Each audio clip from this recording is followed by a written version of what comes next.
Pemirsa, Komisi Pemberantasan Korupsi menggeledah kantor Gubernur Riau pada Senin siang.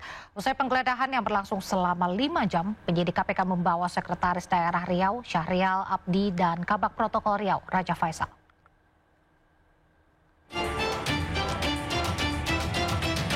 KPK mengembangkan korupsi yang menjerat Gubernur Riau nonaktif Abdul Wahid. Kali ini penyidik KPK menggeledah kantor Gubernur Riau di Jalan Sudirman, Pekanbaru. Penggeledahan ini untuk mencari dokumen atau bukti terkait kasus yang menjerat Abdul Wahid dan Kadis PUPR PKPP Riau M. Arief Setiawan. Penyidik KPK juga menggeledah dan memeriksa 2 mobil dinas yang digunakan pelaksana tugas Gubernur Riau, SF Haryanto, dan Sekretaris Daerah Riau, Syahrial Abdi. Jadi datang ke sini ada yang data-data yang mau diminta. Ya, bagaimanapun kita selaku tuan rumah, rekan dari KPK menyampaikan keluar masuk lah, ya wajar sih. Dia masuk ke sini, masuk semua udah kita aja. Selain membawa sejumlah dokumen, penyidik KPK juga membawa serta Sekretaris Daerah Syahrial Abdi dan Kabak Protokol Raja Faisal. Dari Pekanbaru Riau, Indra Yusrizal, iNews melaporkan. Seorang kepala desa di Kabupaten Kuningan, Jawa Barat ditahan usai terbukti korupsi dana desa sebesar 1 miliar rupiah lebih. Uang korupsi digunakan untuk membayar cicilan di bank serta keperluan pribadi sang kepala desa.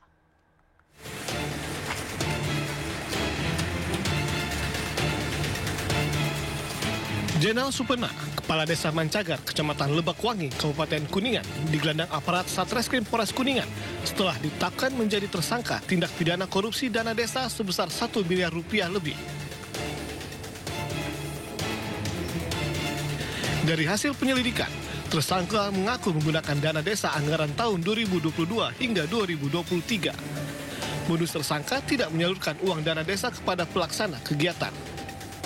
Tidak hanya itu, korupsi dilakukan tersangka bersama Kepala Urusan Keuangan Desa yang kini masih tahap penyidikan sebagai saksi. Uang hasil korupsi ini digunakan tersangka untuk keperluan pribadinya, yakni membayar cicilan ke bank. Desa Mancagar, Kecamatan Lebakwangi, itu mendapatkan dana desa, di mana di tahun 2022 itu sebesar 1 miliar 372 juta. Kemudian di tahun 2023 yaitu 1 miliar 703 juta 253 ribu. Yang mana dana tersebut seharusnya dipergunakan untuk masyarakat desa Mancagar. Namun pada pelaksanaannya, Kepala Desa beserta KUR Keuangan melakukan tindak pidana korupsi yang mana dana desa tersebut dipergunakan untuk kepentingan pribadi. Akibat perbuatannya, Jenal Supena dijerat Undang-Undang Tindak Pidana Korupsi dengan ancaman hukuman 20 tahun penjara.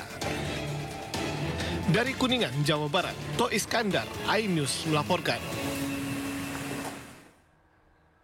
Di tengah tingginya angka perceraian, jumlah pernikahan di Indonesia justru semakin lama semakin turun. Ekonomi yang belum mapan hingga perempuan yang semakin mandiri menjadi alasan dibalik terjun payungnya angka pernikahan di tanah air. Tidak ada yang lebih sibuk dari Pengadilan Agama Ponorogo, Jawa Timur akhir-akhir ini. Setiap hari selama 8 bulan belakangan, petugasnya telah menerima 1.311 permohonan cerai. 70% dari berkas perceraian itu atau 844 kasus adalah istri yang menceraikan suaminya. Namun di saat ruang Pengadilan Agama ramai, aula kantor urusan agama justru semakin sepi. Menurut Kementerian Agama, jumlah pernikahan kini semakin hari semakin terjun bebas secara nasional. BPS mencatat angka pernikahan terus turun sejak 7 tahun belakangan. Padahal pada tahun 2018 lalu jumlah pasangan menikah mencapai 2 juta pasangan lebih.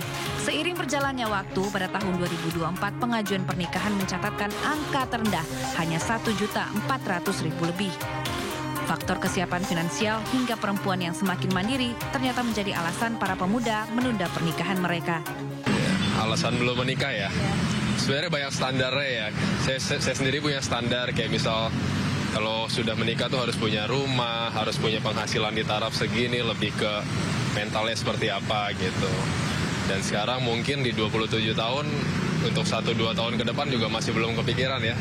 Mungkin kita nggak tahu. Kenapa sih 25 belum nikah? Karena emang banyak banget yang emang harus dikejar sekarang. Karena kita itu biasanya sih, apalagi kayak generasi-generasi saya, itu kan emang banyak yang nggak harus dipikirin selalu tentang nikah. Jadi karena kita itu mikirnya, kalau kita belum siap untuk ekonomi ya jangan dulu sih untuk nikah sebenarnya.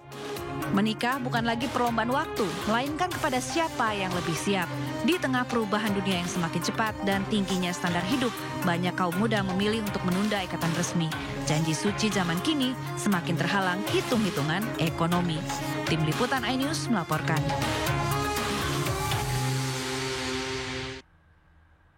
Dari ajang Piala Dunia U17, Timnas Indonesia U17 meraih kemenangan tipis 2-1 atas Timnas Honduras U17 di laga terakhir grup H Piala Dunia U17.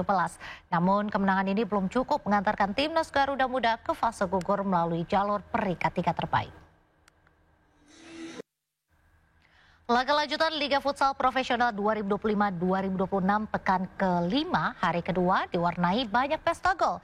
Nanzabi Family FC, Favage Banua FC, Cosmo JNE FC, Black Steel dan Bintang Timur Surabaya berhasil mengalahkan lawan-lawannya dengan skor meyakinkan. Pertandingan pertama Liga Futsal Profesional 2025 pekan ke-5 hari kedua menyajikan laga Nanzabi Family FC melawan Halus FC di Gor Nambo Jaya Sport Center, Karawaci, Tangerang, Banten. Dalam laga ini, kedua tim bermain saling menyerang sepanjang laga dan saling berbalas gol hingga akhirnya Nanzabi Family FC berhasil menang tipis dengan skor 4-3. Laga seru juga terjadi pada pertandingan kedua Favage Banua FC melawan Pangsuma FC. Pertandingan seru sudah mulai terjadi sejak peluit pertama dibunyikan, kedua tim saling serang dan berbalas gol. Namun hingga akhir pertandingan, Favage Banua FC berhasil menang tipis dengan skor 5-4. Di pertandingan ketiga mempertemukan tim Cosmo JNE FC melawan Asahan FC. Tampil apik sepanjang laga dan menguasai jalannya pertandingan, Cosmo JNE terus menekan Asahan FC hingga mampu meraih kemenangan dengan skor telak 9-4. Pertandingan seru terjadi di laga keempat antara Black Steel FC melawan Moncong Bulo FC. Black Steel FC berhasil mencuri poin dan mampu mengatasi perlawanan sengit Moncong Bulo FC dengan skor 3-2. Sementara di pertandingan kelima, tim Bintang Timur Surabaya atau BTS FC tampil agresif saat menghadapi Unggul FC. Bintang Timur Surabaya langsung tancap gas sejak pertandingan dimulai dan mampu menyudahi pertandingan dengan skor 3-1. Tim Liputan iNews melaporkan. Kembali di Sindo Malam, pemirsa, petugas kesehatan dan pertahanan sipil Gaza memakamkan 38 warga Palestina tadi kenal di pemakaman Deir al-Balah.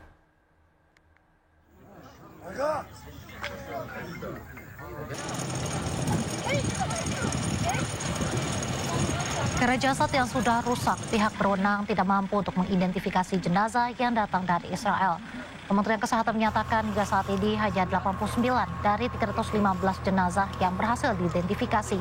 Mutilasi tubuh dan pencurian organ menghalangi identifikasi, sementara peralatan medis yang canggih masih belum tersedia di Gaza. Israel sejauh ini telah menyerahkan 315 jenazah Palestina, sementara Hamas telah mengembalikan jenazah 24 sandera Israel.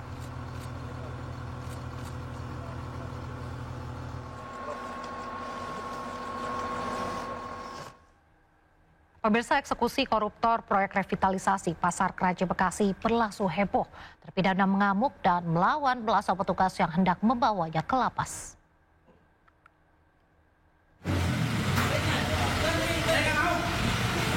Betapa repotnya proses pemindahan terpidana korupsi satu ini.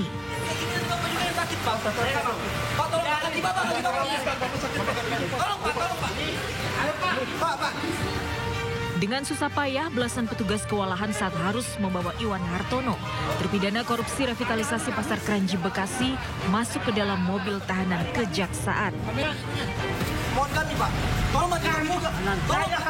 Iya, Pak, jangan begini, Pak. Bapak jatuh nanti, Pak. Meski sudah ada putusan final dari pengadilan, Iwan menolak dibawa ke lapas Bulak Kapal.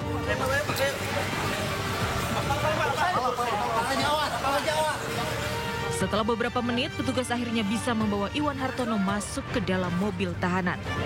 Sebelumnya, Iwan Hartono dijatuhi hukuman penjara 2 tahun 6 bulan dalam kasus korupsi revitalisasi, pembangunan dan pengelolaan Pasar Kranji, Bekasi. Iwan merupakan direktur perusahaan pemenang proyek memberikan cek kosong kepada rekannya senilai 3,1 miliar rupiah. Dari Bekasi, Jawa Barat, Rahmat Hidayat, News 8.